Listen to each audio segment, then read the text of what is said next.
शोभित जार देहि हिन्दू जाति पताका तब वन्दना करे मोहि बिन्दु बिन्दु हिन्दू रक्ते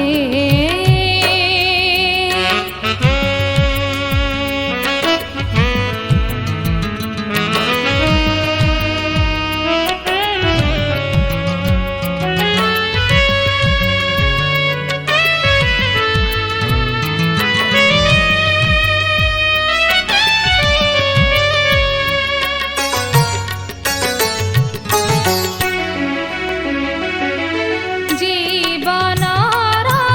अंधकार दूर करी तम घोर जीवनर अंधकार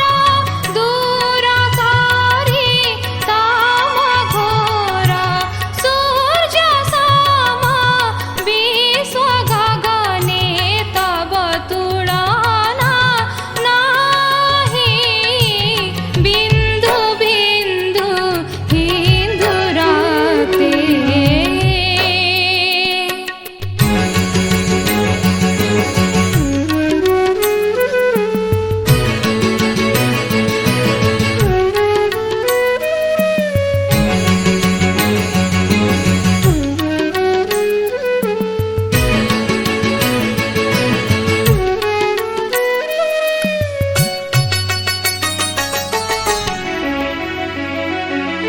जन्म मृत्यु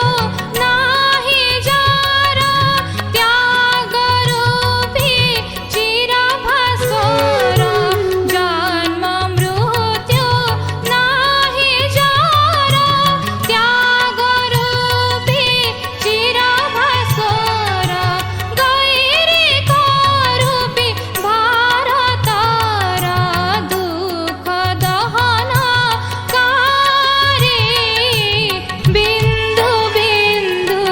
हिन्दू रक्ते